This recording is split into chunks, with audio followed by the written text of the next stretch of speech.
Death is the unyielding truth that binds us all, an inevitable, profound, and deeply intimate encounter with the finite nature of life. It arrives without warning, shattering the world we thought we knew. In its wake, grief emerges, often dismissed as something to fix or get over. But what if grief, in its suffocating pain, is not a burden to carry or something from which we need to move on? What if grief is instead a sacred invitation, an opening to feel more deeply, to connect in unimaginable ways, and to transform all that we knew to be true? I'm Laura Walton, and I'm so grateful you're here. Together, let's step into the uncharted terrain of death and grief, not as something to fear or avoid, but as a force that shapes us, breaks us, and ultimately remakes us. Let's meet it not with resistance, but with curiosity and courage. And let's do this on purpose.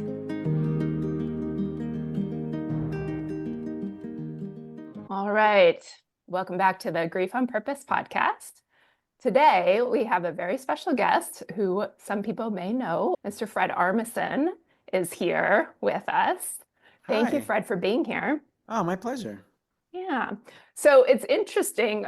Why are we here? How are we here? How are Fred and I talking? I wanted to share just, Fred, a little bit about how this came about for me. And then I'd love to hear your perspective on how you received this. But my boyfriend is good friends and has been friends since childhood with Christy, who is your sister-in-law. Correct. Is that correct terminology there? Yes, sister-in-law. And we went out to visit Tim and Christy a few months ago in Colorado. I mean, in my line of work and just in my life, I talk about death a lot. It's just normal conversation. And Christy had told us of the connection to you. And then she mentioned something casually about your friend Carrie's mother, I believe, having died, and stepfather having died, and how you were just her best friend and you were in this position of supporting her through that.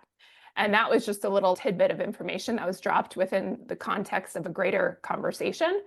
And that was it. And then, the trip went on, I went home, and then a month or so later, so I'm working on a book that's about grief, and I'm including a section of it on how we can support people in grief. So I was going through my mind and I was thinking about different people I knew in that position. And that conversation with Christy came back into my mind about you. And so, well, let's give it a shot. I'll reach out to Christy and see if she thinks that maybe you'd be willing to talk to me. And then I think she reached out to you, and here we are. But I'd love to just hear what she said to you and how you received that message from her and what your thoughts were. Well, she explained it to me, and because it's her, I was like, right away, I was like, sure, just because it's her and everything that's in her world, I just trust as a positive thing. So it seemed cool, and it was just as simple as that. And then that's the one story she knew about, but then I thought about a different story about grief. And then separately from that, I just have a whole feeling about my own death that is like less about, consoling people and more just about the fun of death, the fun of what a funeral could be, and all that stuff. So, but that's it's almost like that's not exactly what your podcast is about, but I think I just love talking about death. You do? Okay. Yeah. I have a grave site already at Hollywood Forever Cemetery. Okay. And I have the design for my tombstone and everything. Oh, wow. Okay. So yeah, the topic of death isn't necessarily an odd one or an uncomfortable one for you, it sounds like. No, I love it. Yeah. Why do you love it? I love the aesthetics of it. I love like everything that surrounds like the classic versions of a funeral. I love cemeteries. I very much love cemeteries. I love tombstones. And the older and scarier the cemetery, the better. Like I love anything related to like anything that looks like Dracula's world is the world that I want to live in. So because of that, because I know that, death happens to everyone, I'm just like, I want my funeral and my grave to look like a real grave and like a real scary funeral. A Yeah. scary funeral, that's the ambiance of it that you Yeah, imagine? yeah, Yeah. like get into the Halloweenness of it Yeah. is Okay. what I'm campaigning for. Yeah. Have you shared that with people in your life? I put it in my will. I've talked about it on stage and stuff where I've said to people, don't ever let my funeral be like a celebration of life where there's laughing and like joy. Let it be a terrifying experience with the organ, the organ, the classic song, Hmm. uh, down, down, do, do, do, do, do, do, like all of Oh, that. yeah. And even if there's not thunder, let there be like a sound effects machine of thunder and Yeah. lightning and rain. I guess I can't make it rain, but just something that like feels like a rickety, haunting, scary experience. Yeah. Yeah. Do you have any understandings of yourself on why that's something that you're so interested in? Because it might be purely aesthetic, because as a kid when I watched Dracula movies, and it's not the classic 1930s ones. Like I somehow ended up watching the late 60s, early 70s Hammer films from England, and the way that England looks, like all pale and sort of cloudy, just really appealed to me. The look appealed to me. The colors, the sort of drab colors, just really affected me, and it still does. And I say it not with sadness. I'm saying it like as its own like fun. There's something fun about it, in the same way that there's fun about Halloween. Yeah. And it just appeals to me. It's almost like a style of music. It's like when you hear a style of music that appeals to you, just it's hard to explain it, but you're like, that is what I like. Yeah. It just resonates with you. Yeah. It Yeah. seems of all things fun. It seems actually, to me, it feels like embracing it as Mhm. opposed to like running away from it. Embracing death. Yeah. Yeah. Yeah. Because I do feel that way about death. I'm like, well, it's so abrupt, and it happened so abruptly to me last year with my friend dying, that I'm like, all I can do is embrace it and, for lack of a better word, salute it. Just be like, Yeah. yeah, all right, that's the deal. There is nothing I can do, so I'm just gonna have fun with it. Yeah. Do you have any beliefs about what does happen when we die? I don't know. Like when I was younger, I loved to say it's lights out, you know. And then as I got older, it's not that I need to believe in an afterlife. It's that everything just keeps going in a way that I believe in. Like, say my friend died last year, and say his memory and the way that he was lives inside me. Like now, these days, I'm like, there are things that I do that are kind of like him. That to me, it has its own life. Like that to me is its own ghost. It's like a positive ghost. So somewhere in there, there is some, for me, some truth where I'm like, well, I can't ever debate what an afterlife looks like or define it. But at the same time, I'm like, well, I gotta say, he is still alive in me and a few other friends who have died along the way too. Definitely a part of me. Yeah. In traits or characteristics that maybe weren't there for you when he was still alive? Yep, Yeah. That's absolutely. There's an urgency to them more, okay. you know. Yeah, that's really interesting. So you were saying before we started recording, today is the anniversary, the 1 year anniversary of your 1 year friend's death? anniversary of his death. He Yeah. was 61 and died of a heart attack. Hmm. A perfectly normal day for him. I think he was feeling a little sick, but not enough that he was like knew that what was coming. And a very dear friend of mine in Chicago, and I'm friends with his wife, or now his widow. But it was, I don't know how we scheduled this on the end. I promise you, I had no idea that we scheduled it on the anniversary. But it's the most tragic thing I've ever been through, as far as like having something this profoundly sad happen to me. I was shocked, and because he wasn't sick, I wasn't like, Yeah. well, it finally happened, or because it didn't have like an alcohol problem or anything. So there was none of that. It was a real surprise, and I'm surprised also at how it affected me physically, how sad I was, and how I would just walk. I kind of walked around in like a daze. Yeah. But I know it happens to everybody. I know everyone goes through grief, but then it happened to me. Yeah. And it was surprising. So physically, what did it do to you? I had what I thought was like some sort of like indigestion, or like I thought like my stomach was really hurting. And so enough that like I went to the drugstore. I was working in Ireland at the time. I remember going to the drugstore and like buying their version of Tums or whatever it is, being like, wow, something's really. I was like, I don't know how I didn't put it together, but I was like, am I allergic to something? Maybe I must be allergic to, pickled something. I was something. I don't. Oh, I ate something too spicy or something. And then it was when I talked to my therapist that she was like, has everything to do with your friend dying. It was, I mean, Hmm. literally that week. So it was within the same week of his death that Oh you started yeah. to feel it? Yeah. Oh yeah. Okay. And I don't know why I didn't put it together, but yeah, it was. Also, I had to have a work meeting, and I'm not going to go spilling my guts to people who I'm working for. So I just was in the meeting and talking and stuff. But I was like, I wonder if they could see on my face how devastated I am. Yeah. Yeah. How long did the physical stuff stay with you? I want to say like 3 weeks, Okay. maybe a month. Maybe I didn't measure it after like 3 weeks, Yeah. but it was enough that like it stuck around. And then as soon as my therapist said it, then it shrunk it.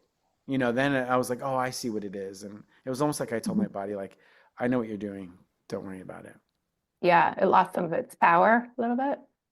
A little bit. But it's okay that it had its power on me too. Like Yeah. I understand my body reacting that way, you Yeah. know.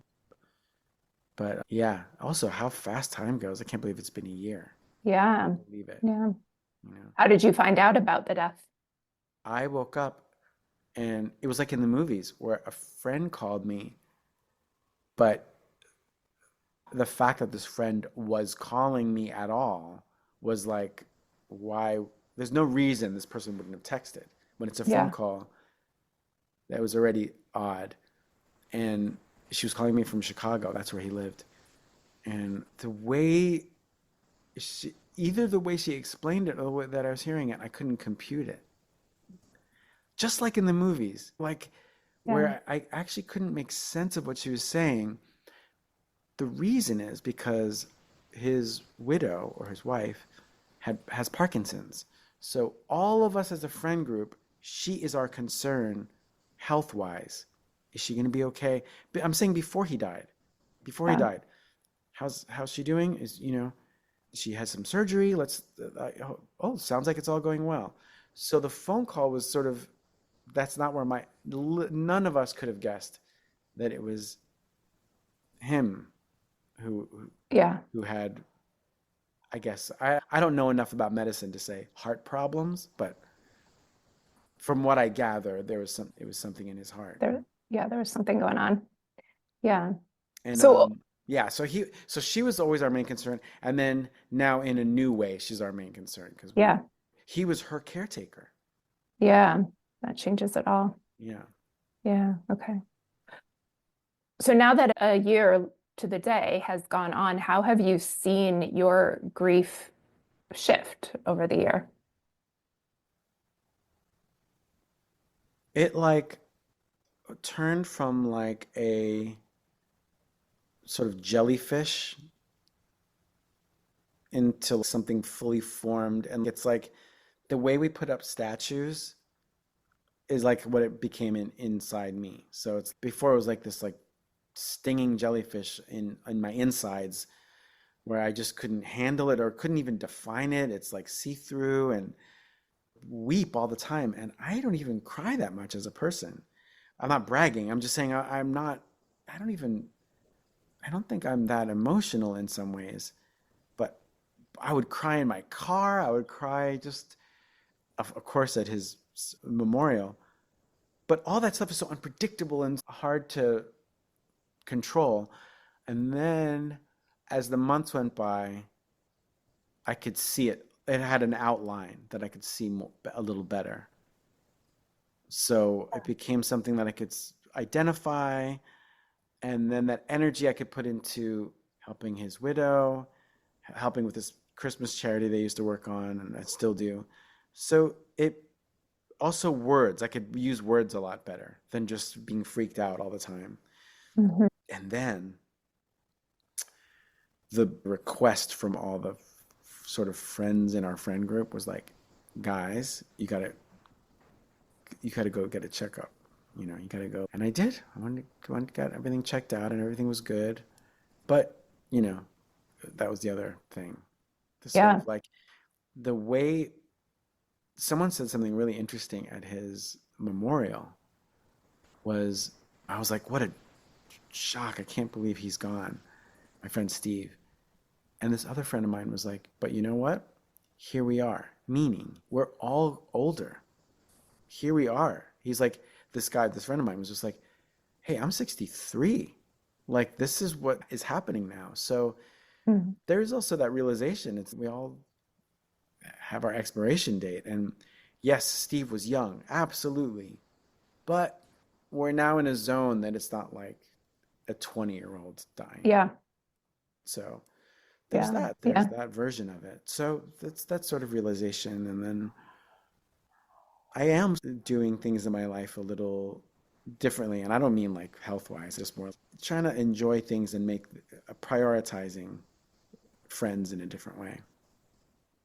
And is that a result of Steve's death. Yeah. Oh, yeah. Steve's death? Yeah. But also, it sounds like coming with that is this, you were probably aware of it before, but more in your face. We do have an expiration date and Yeah. we will only live Yes. so long. And I am this age. So, yeah. Because like I associate youth with, I'm 58. Like my friend Steve, played guitar in a very loud band. And I associate that no matter how old a person is with youth. I just associate volume with youth. Mhm. So to me, and I'm sure everyone has this experience, he's a young guy playing a guitar through an amp. So I'm like, come on, we're gonna go on forever. There's that Yeah. feeling. Yeah. And so that's what that comes from. So it's a sort of, oh yeah, I've got to remember that if I have an opportunity to, travel to another country, may as well just take it in, or to visit a friend, may as well. Yeah. Me as well. Yeah. So have there been any difficult parts of that for you in seeing your own mortality a little bit more? No, no, No. Okay. I don't know why, but I'm into it. Yeah. Yeah. Because I like my generation.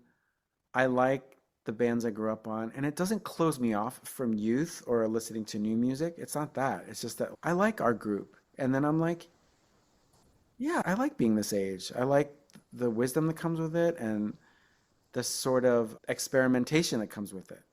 I can be Yeah. 58 and experiment with, and this is so pretentious, but a new art form. If I could, I can go into another art form and it's all right. I'm like, yeah, it's a 58-year-old going into this other project and I like it.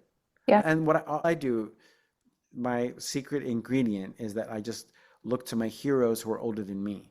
So I think, oh, well, he's doing great. He's still creating stuff. Great. I'll go that route. Yeah. Yeah. There's a lot of possibilities still Yeah. in Yeah. front of you, in front of us in general. So, Yeah. yeah. Yeah. Was Steve's death the first really significant death you've experienced in your life? I've experienced other friends who have died, but they were distant. I wasn't as much in touch with them. One friend I did lose to alcohol and drugs in a way that he was already gone in his own way. Right. And I wouldn't hear from him for months.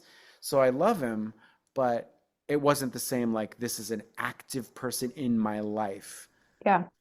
having that kind of an influence on me and inspiring me in the same way. So there have been a few, a couple. I'm sad about them, but this was the one that I was like, this was more. This is my first like active phone call. That phone call that Mm. I'll never forget. Yeah. Yeah. And it sounds like actively changed your life, like your just a day Yep. life. It had a big Yeah. impact on Yeah. that too. Yep. Yeah. Yeah.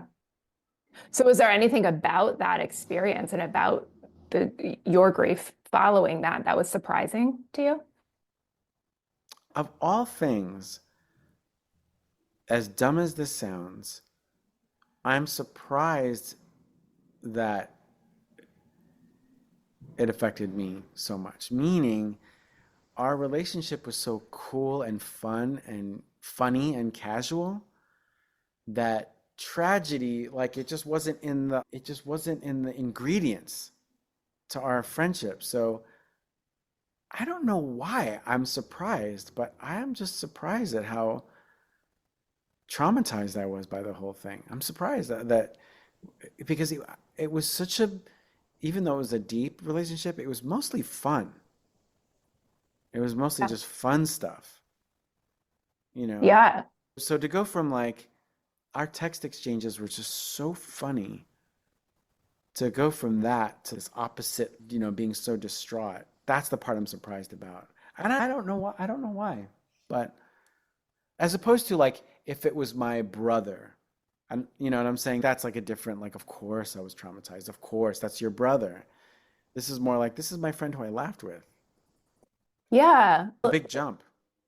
Yeah, the dynamic with him. It sounds like it was always one way. It was always fun. And so in his death, the dynamic with him shifts to a way that you never had that dynamic before.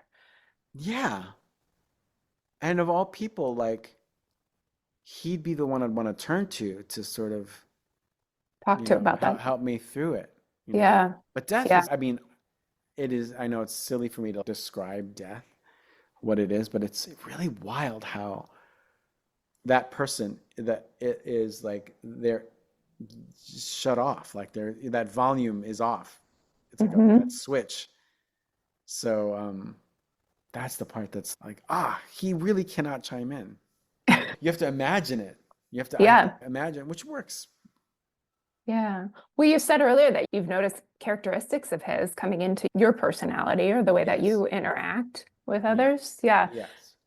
Have you felt, separate from that, have you felt any way of or means of connection with him? Yeah, I found a really good one. I do stand-up comedy, and I it's not personal stand-up comedy. I don't go into like my feelings about stuff. It's more about music and things like that. But I now have a part in my show where on a video screen, one of our exchanges was about state flags and international flags. And we'd critique them harshly. Flags from around the world, poor designs, dumb designs, cool designs. And it was really funny. Like the things he said, we really debated some and agreed on some, and it was so funny. So in the show, now I show those text messages. I show the flag, not in the same text message form. I just show the flag of that country and his comment, Uh-huh. and from the text messages. And it is a way of sort of like, because the audience always really laughs. So it's a way of sharing. It's like keeping him alive for the part that I really valued in him was his Yeah. sense of humor. So to share it with the crowd is great, and it feels really good. And then it's also like reassuring because I'm like, I knew it. I knew he was really funny. Yeah. And so did the Yeah. audience. Yeah. Yeah, I like that. Has he made his way into your humor in any other ways than that? He always did. So, Yeah. like, that part we matched anyway. I'd work on something and he'd send me a text saying how much he liked it or something, or I'd see an interview with him and he said something funny, and I really let him know that how much he made me laugh. So Yeah. that part we were matched anyway. Okay. Yeah. Okay. Yeah. So you've experienced this surprising loss and you've gone through a year of having the grief associated with that. How have people in your world been in terms of support for you during that? Have you felt a lot of support? Have you not felt support? How has that Oh, been for you? absolutely. People were so sweet, and because they knew right away how much he meant to me. But the I'm not important in the equation of it all because like all of us as friends, I mean, it was lovely what people said to me, but the bigger issue is his widow. So the tone was very like, I'm so sorry. I know how much Steve meant to you. Now, what can we do for his wife? Yeah. And that's how I felt too. What can we do? Luckily, people really funneled that into her life. Okay. Yeah. So a And lot of, yeah, it's not like it really fixes anything, obviously, but that's what he would have wanted was right. everyone to try to take care of her. So relatively, I was okay, and I would check in on her, but that's a very different experience, obvious for obvious reasons. Mhm. Yeah. You've both had significant losses in different, very different ways and very different impacts on your Yes. individual lives. Yeah. Yeah. I guess though, for you, in your experience of grieving the death of your friend, did you feel like you needed support from other people? No, No? Okay. no, because he was very independent in his own way, and I was okay in that department. I was like, as long as the only thing that would give me satisfaction is knowing that his wife was okay. So I felt very much, oh, I'm sad he was her caretaker.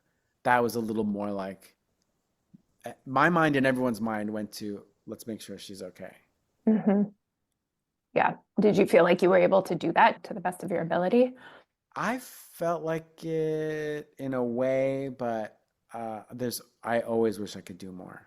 She lives in Chicago, and I have my life to conduct. I live in Los Angeles, and I wish that I could have just been in Chicago the whole time, especially when it happened. I was working in Ireland, and that's hard. It's hard. I just wish I was there as much as I could be, but Mhm. I still have hope for the future that I can still go there and visit as much as I can. And I've been since, Yeah. but you know what? When I was trying to give myself a break, I just pictured Steve saying to me like, "Well, you got to go work." But luckily, there were enough people around his wife to. In fact, it was so much that it was like I talked about some with some other friends. They were like, "You're fine coming later." It's a lot. It's a lot of Yeah. people. So Yeah. Sometimes, at least initially, that can be too much and too overwhelming. And in my experience, at least, remembering to check in on that like 6 months later or a year exactly, later, that exactly. that's can feel more helpful. That was my assumption and my hope that I was like, well, I Yeah. hope I could be of use later. Hmm. Yeah. So do you, as it relates to your relationship with her, do you view yourself as a support person for her and her grief? I hope so.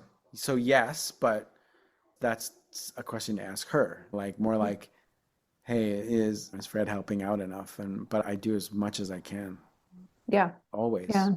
always. And it includes like giving her a little space too. Yeah. Meaning if she doesn't text me back right away, hey, that's all right.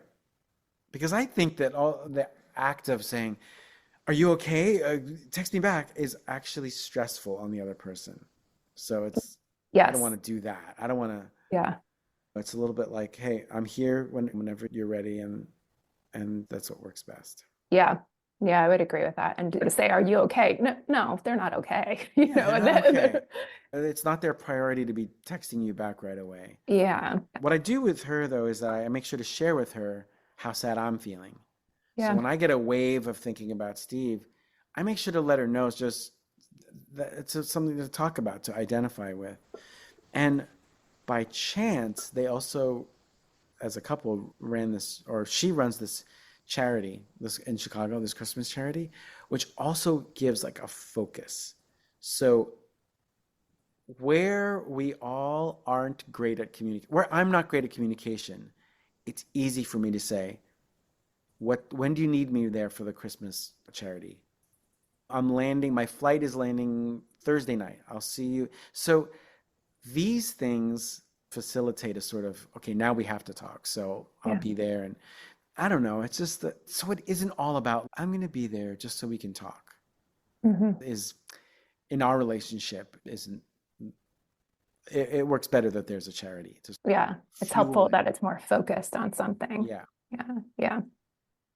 So have there been, bring us back to how this conversation originally was planted, have there been other people in your life who you felt like you've been in the role of support person for them in their grief?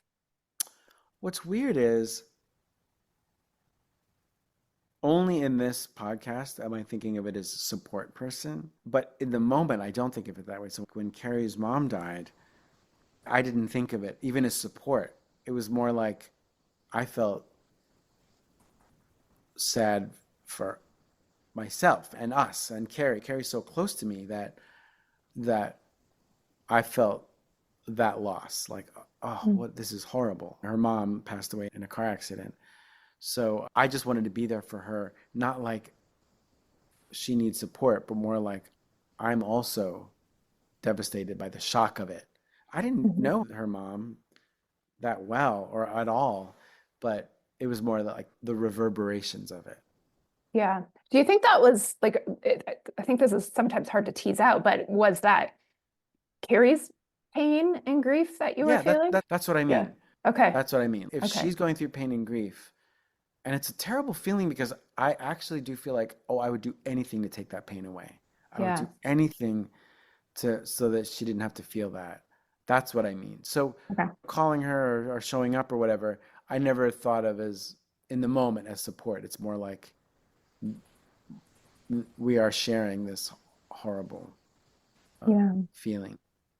Yeah. Were you trying to do things to take away that pain? Um, just communicating with her, just listening to her, and of course, I'm also like curious about the circumstances around her death. So it's not just that like I want to hear you. It's more what happened.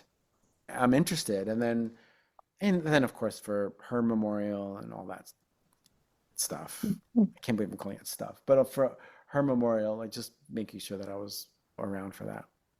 Yeah. Yeah. I think sometimes when we love somebody who is grieving, it is hard to see them in pain, and we do want to take away that pain. And sometimes we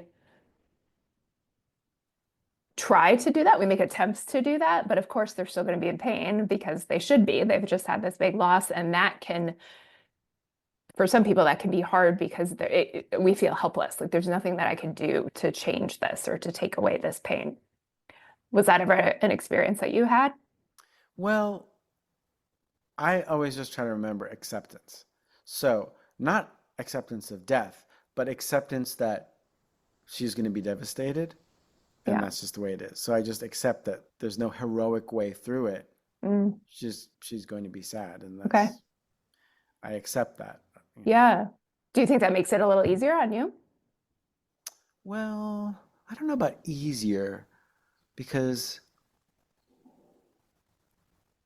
it's never going to be easy because she's still suffering Yeah. and confused and all that stuff. So it's not that it's easier. It's just that it takes away the added layer of responsibility of thinking that I'm responsible for making something work out. It Yeah. just takes away that this is how it's going to be. Right. Yeah. And I think that's really what I meant by easier is we don't have this belief that we have to, or even can Oh, fix. I Yeah. see. I thought you Yeah. meant emotionally. So No, yes, no. I agree with you. Yeah. Yes, easier. Yeah. Yeah. So in a lot of ways, I think that makes it so that we can be more present with our friend who is in pain without having the distraction of, oh, what do I do to fix this or make this better for them? We can Yeah. just be with them in the pain. Which is, it's also its own, selfishly, it's its own gift. That I'm like, it's a real miracle to have close friends. So that I have gratitude that I have close friends that I can Yeah. share the good and the very, very horrible Yeah. Do you way. think do you think a younger version of you would have had the same perspective? Huh. No, no, I think it takes some years to kind of understand gratitude. Yeah. Yeah, I think I think that comes with time where you realize the value of things like that. Not that, Yeah. by the way, when I was younger, of course I would have commiserated with her. I just mean the gratitude part. Right. Yeah. Something we gain with age Yeah, and experience, which comes with age. Yeah. yeah. Yeah. And Yeah. then there's the luck of getting to get older. Yeah. And Yeah. so, yeah. Are there any other significant deaths either you've experienced or that you've had somebody close to you experience that you feel are important to name? Mm, no, those are the main ones.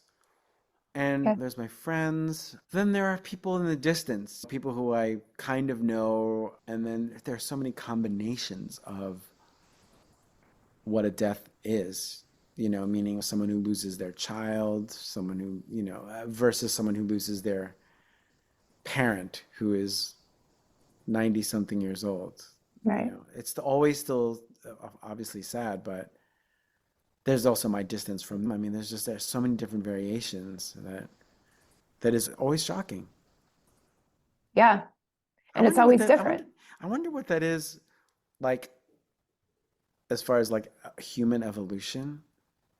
Mhm. Like I understand the human evolution of helping the sick. Like we help each other so we can survive as a species. But it's so weird that death really affects us so in this way, but I don't know any other way. Yeah. But I don't know like the biological like why that works for us that we have to like that we aren't like ants or something. Yeah. I recently spoke to somebody else for a different episode, and she talked about how she grew up, her parents raised her just in a lifestyle where death was normal. And there's some, and I don't know enough about it to name the practices, but some older practices of like sitting with the dead. Once they die, they stay in your home for 24 hours or whatever it Oh, is. And I've heard about this. yeah, and you stay up with them, I think, all night. And it sounded the way she talked about it, sort of like a celebration, like there's food and drink, but it's with the dead person in your home. Wow. Yeah. So, but this was all normal to her. Like she grew up in an Yeah. environment in which this was very normalized Hmm. and talked about in such a normal way. Like this is what happens at a certain Wow. time. And for her, that translated to, so of course it's sad and there's other emotions associated with when somebody we love dies, but for her, because death wasn't so taboo, Hmm. grief wasn't so taboo. And it was an Interesting. easier thing to experience and to talk Yeah. about, and didn't, at least the way she described it, didn't feel like as isolating and suffocating as it does feel for some people who it's just never talked about. Wow. Yeah. I believe it. If it works for her, then great. Yeah, that's part of the reason why I'm even doing all of this is I've had Yeah. experiences with death and knowing, of course, that we're all going to die, having it be such a taboo topic and one that we just shy away from, I don't think helps anything. It makes it Mhm. harder when we are actually experiencing those things. So that's part of the motivation behind the work that Yeah. I do. Um, And how would you define the work that you do? Well, I'm a therapist, and so some of the work I do is within the context of mental health therapy, but I have a whole other platform called Grief on Purpose that is education and support around grief and death. So I have courses and journals that I've created that are inspired by my clinical work as a therapist. And I'm writing a book and I'm doing this podcast in correlation with the book. But yeah, really talking about death, normalizing death, and providing tools to people to help them not to get over their grief, but to learn how to carry it and how to live with it. Have you ever encountered some real supposedly tough people who are like, oh, none of it affects me. Yes. Yeah, lots of people. Yeah. Yeah.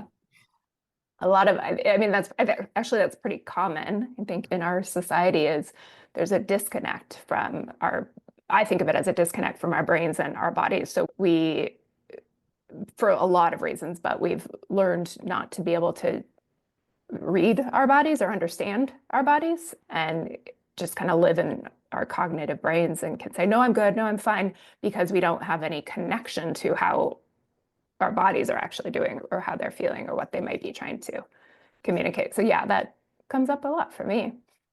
Did the question ever come up about evolution and like how why we feel the way we do about death? It's too big of a question, I guess, but like it's there's got to be some reason that it really kills us. Like someone Yeah. dies and we're just like it's just lost for a little while. And it's just, Hmm.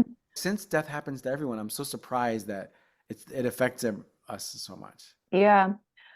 In my work and my experience, I feel like it points to two big things. One, what I talked about a second ago, of the avoidance of the topic of death and the topic of grief. And really, I could even go so far as to say the avoidance of anything that makes us uncomfortable. Like in general, we try to avoid talking about those things. But specifically with death, it's just not.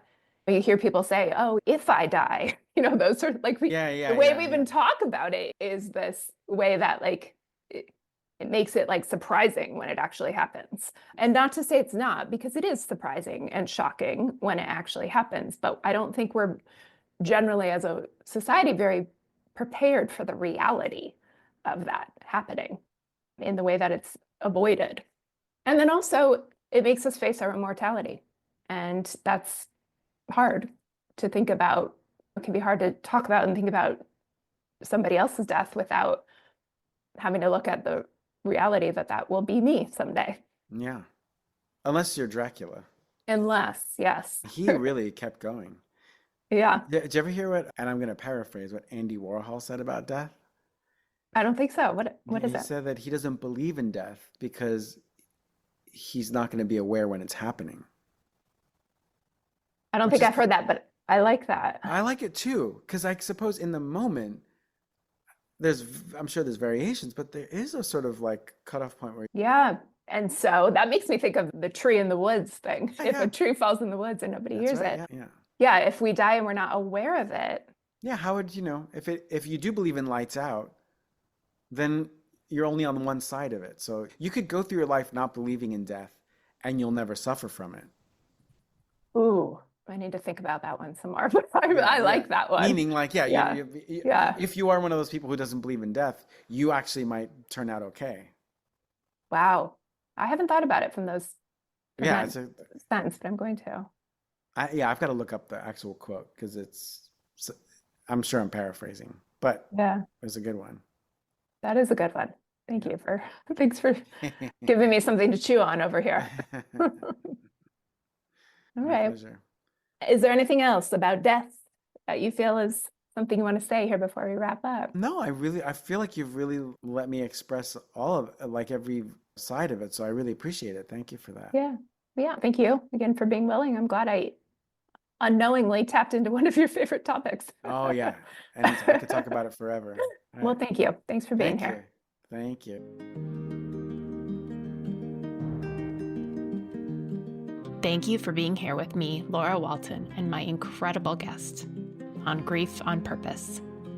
Your presence is a gift, and I'm so grateful you're walking this path with us. For more connection and resources, you'll find everything you need in the show description. To my guests, thank you for sharing your person with us today. It is truly an honor to know your story.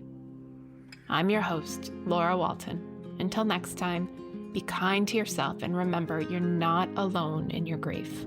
We are here on purpose.